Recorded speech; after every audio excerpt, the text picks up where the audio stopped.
Pessoal, tudo bem? Hoje gostaria de falar um pouco sobre os transtornos de personalidade, em especial a organização do DSM-5 sobre os transtornos. O DSM-5 ele divide os 10 transtornos de personalidade em 3 grandes grupos, grupo A, B e C, especificamente com base em características semelhantes, mas a utilidade clínica desses grupos não foi bem estabelecida, não está clara. Nesse sentido, eu pretendo falar um pouco sobre cada grupo. Com relação ao grupo A, ele é caracterizado por parecer estranho ou excêntrico. Ele inclui os seguintes transtornos de personalidade e suas características distintivas. Primeiro, transtorno de personalidade paranoide, cuja essência ou núcleo seria a desconfiança e a suspeita. O transtorno de personalidade esquizoide, que caracteriza-se pelo interesse em outras pessoas, e o transtorno de personalidade esquizotípico, associado a ideias e comportamentos excêntricos. No grupo B, este é caracterizado por parecer dramático, emocional ou errático. Ele inclui os seguintes transtornos de personalidade e suas principais características. Por exemplo, o transtorno de personalidade antissocial, que tem como característica a irresponsabilidade social, o desrespeito por outros, falsidade e manipulação dos outros para ganho pessoal. Outro transtorno de personalidade desse grupo é o borderline, associado à intolerância de estar sozinho e à desregulação emocional. Outro transtorno que entra nesse grupo, no grupo B, é o transtorno de personalidade histriônico, que é associado pela busca da atenção. E por fim, o narcisista, que é a autoestima desregulada e frágil, subjacente à grandiosidade aparente. Com relação ao grupo C, este caracteriza por parecer o grupo dos ansiosos ou apreensivos. Neles estão os seguintes transtornos de personalidade. O transtorno de personalidade de esquiva, cujo o núcleo em si é evitar o contato interpessoal por causa da sensibilidade à rejeição. Outro é o transtorno de personalidade dependente, que tem como principal característica a submissão e a necessidade de ser cuidado. E, por fim, o obsessivo compulsivo, que está associado ao perfeccionismo, rigidez e obstinação. No que diz respeito ao tratamento psicoterapêutico ou psicoterápico, em geral, o objetivo do tratamento dos transtornos de personalidade é, primeiro ponto, reduzir o sofrimento subjetivo, certo? Permitir que os pacientes entendam que seus problemas têm origem interna, ou seja, são seus padrões de pensamento, suas crenças, seus esquemas que estão associados aos seus problemas. Diminuir comportamentos significativamente mal adaptativos e socialmente indesejáveis. Nesse sentido, entender os traços de personalidade problemáticos e tentar adaptá-los, torná-los mais adaptativos. Outro ponto importante é reduzir o sofrimento subjetivo, por exemplo, ansiedade ou depressão. Esse é o primeiro objetivo. Esses sintomas muitas vezes respondem a suporte psicossocial intensificado, que muitas vezes inclui retirar o paciente de situações ou relacionamentos altamente estressantes. O tratamento medicamentoso, ele pode ajudar especificamente para aliviar o estresse. A redução do estresse torna o tratamento do transtorno de personalidade um pouco mais fácil, digamos assim. Mas quando me refiro a fácil, eu quero dizer que dá mais um recurso para a intervenção terapêutica.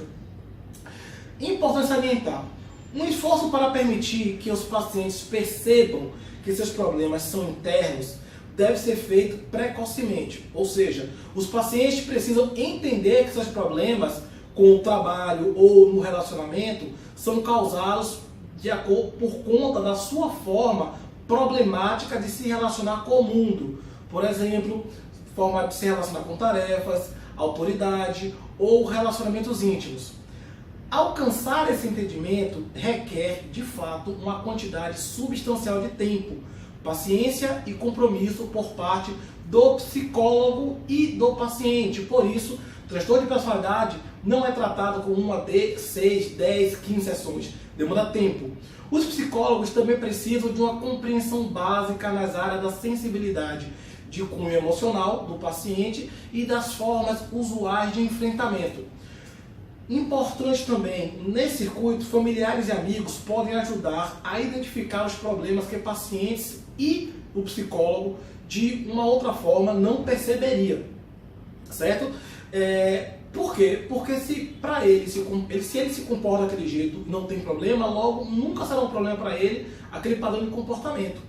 Comportamentos mal adaptativos indesejáveis, por exemplo, devem ser tratados rapidamente para minimizar os danos continuados para o emprego, os relacionamentos, a questão das relações intrafamiliares.